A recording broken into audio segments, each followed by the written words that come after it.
we are going to be starting our production unit. So let's go over a few tools that we're going to be using for this unit. One, a bat, a wooden knife, a metal knife, a needle tool, metal rib, wooden rib, and then two new tools you might not be familiar with. This is a dragonfly, and it's used to help us when we're doing production. We're all making the same pot multiple times. So we use all these like little tricks and tools to make sure our pots look exactly the same. So this is one, the dragonfly. We're also going to be using this purple rib, and we're going to be using the side that has the big curves on it. You'll see some different marks on your tools so that, let's say when we're doing our undercuts, we're all going in the same amount. Also showing you which way that goes when you're doing your undercuts.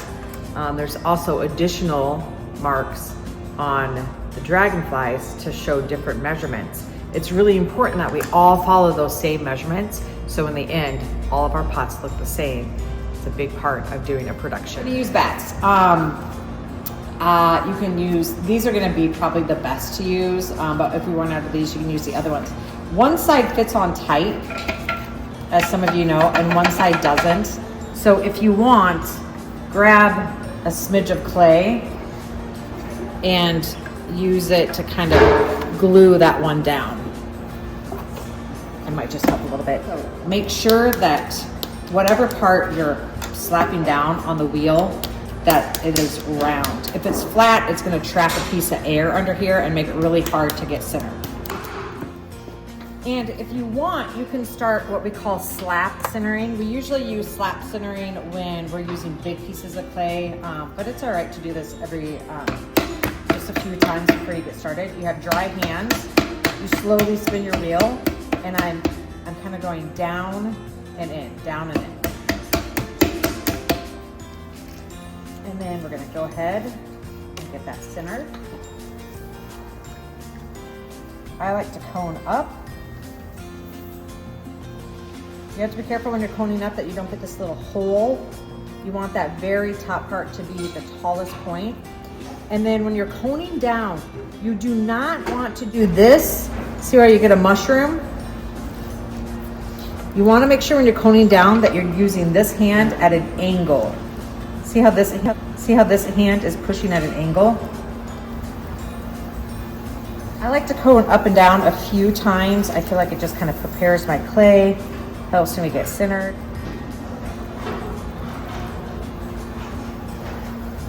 In order for this to work, I have to be really secure in my anchor on the left side. I want you to pay attention to how I do not stop going full speed for these first 3 or 4 steps. All right, so I'm centered. You want to have a nice dome, and you know, about that wide. In for the center hole like I taught you. Here is at an angle, but your fingertip or fingerprint is going straight down. We do this so that we can see inside the pot. You want to leave about a finger thickness at the bottom. I still have not stopped my wheel. I'm filling this up with water, at least halfway. The reason you do that is because if you don't have water in there and you start pulling your floor back, hands are going to start sticking. So you want to have water in there so that as you pull this back, your hands don't stick. You don't want to get halfway back and then have to stop and start, stop and stop. The less you stop and start, the better. All right, so there's my floor. Now I'm pressing down on my floor, kind of compacting it, making sure it's flat. And this is a dragonfly. This is what we're going to be using to measure so that we all are making the exact same pot. I like to keep the rim a little bit smaller than the bottom floor. So when I'm using this width, I'm kind of trying to eyeball that it is about the size of the floor, not the rim. If your rim is in, it helps as you start pulling. If your rim comes out, it's more difficult to bring in. So nice 90 degree angle down there. All right, check out this first pull. Just like when you're learning how to make cylinders, I still want you to try to get the majority of your cylinder made in 3 pulls. And this is a little trick to doing that. So we're gonna use what we call a claw hand. So we put our hand like this, inside and outside. The thumb is on the outside below and the inside is a little bit above. I like to put this hand and sponge over my thumb. And this only works for the first pull because it's the only time that I can get my claw on both sides, okay? Super stabilized in this position. See how I'm bringing it up and in?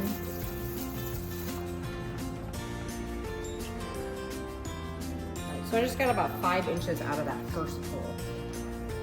And now we'll go in to our normal pulls. So, pushing in here at the bottom and pulling up.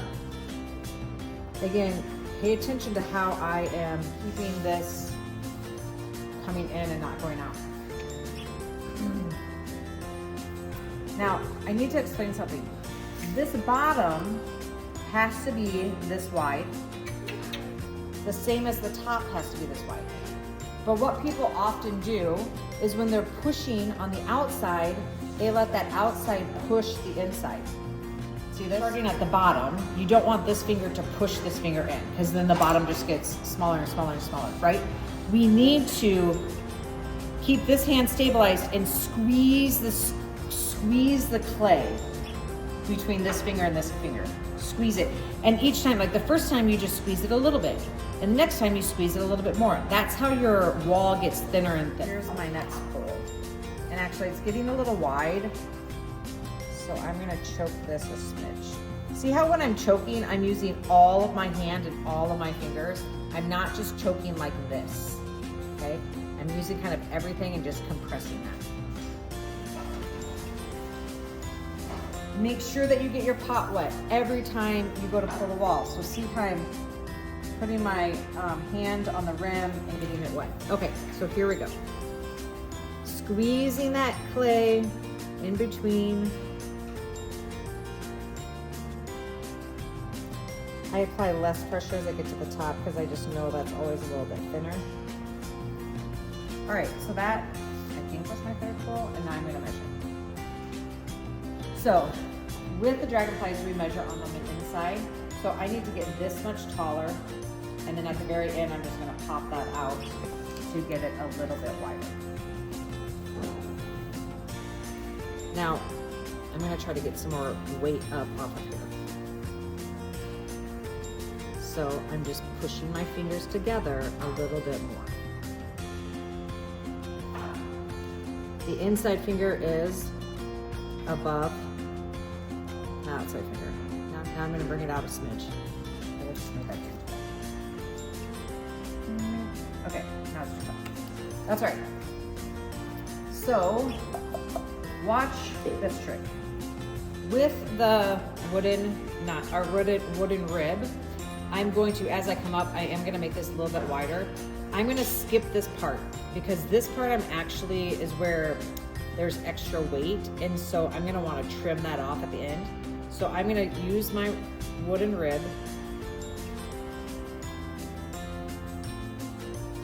and bring that wall straight up.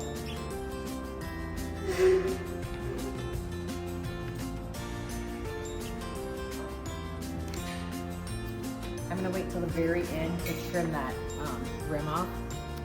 And now I can use, I got this wet, my wooden knife, to trim that extra weight off. So this is done a little bit differently than how you've done it in the past. If I'm better at throwing, this is less and less play. So now we want these to be straight up and down. This is a 90-degree angle. So I'm gonna put it down here on the bat. On the inside, my finger is going up that rim. Okay, so I'm pushing up into that rib, going all the way up. Like so. Now I'm gonna measure again. There's lots of measuring. So now I can kind of see how much clay I need to cut off the top. When you're cutting off the top, you want to make sure this rim is wet. If it's not, your fingers are gonna stick and you're going to get your pot off center. To cut off the rim, I am taking my thumb, my needle tool, and I'm pressing up against my thumb. I'm gonna go through that rim very, very slowly until I hit my finger. So I'm gonna take about this much off and pop that off. Now to smooth that out, we're gonna hold on to that with our pincher fingers. And I see a lot of people just do this. You don't wanna do that because you're gonna mess up your rib. So you're gonna hold on to this and you're going to kind of like press it around both sides. See how my fingers are letting it go on both sides so that it's round on the inside and outside. It's really important when you're doing production that our rims look the same too. Once we start throwing a whole bunch of these, you guys will be able to tell like how different it makes it look if the rims are not the same. Okay, so moving on. There is another measurement on this Firefly, and it is 1.5 inches. We're gonna go 1.5 inches from the top. So we're gonna put this here. I'm gonna put my finger right where that mark is, and we're just gonna go around to make that line. And then for this rib, we're gonna use the bigger curves here. And this part's tricky. So what I like instinctually want to do when I'm using a rib, I want to push the clay into the rib. Like I want to keep the rib where it is. And I'm sorry, no. I want to push the clay into the rib. So I like do this and then I push it like this. And what happens is I get like, it comes out here. Like it kind of bellies out. So I'm going to be really careful to hold my hands in a little bit more, my inside hand in a little bit more, so that as I'm doing this, I am not making this belly out. So I like to get this a little bit wet. I'm gonna get right where that is, and I'm pressing the rib into my finger instead of pushing my finger into the rib. I'm going to take the wooden knife. Knife is a mark here, and that's how far you're gonna go in for your undercut, and also an arrow that shows you that the angled side goes towards the left. We're gonna hold it with our hand right here on the reason I'm giving you all these details is because we all have to be in the same position in order for these to look the same. So we're gonna hold this tool with our hands on the splash pan so that we're all at the same angle. Do we see that? We're all at the same angle. And then we're gonna go in till we hit that black mark. All right, anybody have any questions? All right, people will start practicing this hopefully tomorrow. Sound good? All right, you guys have a good time. Thank you. Bye.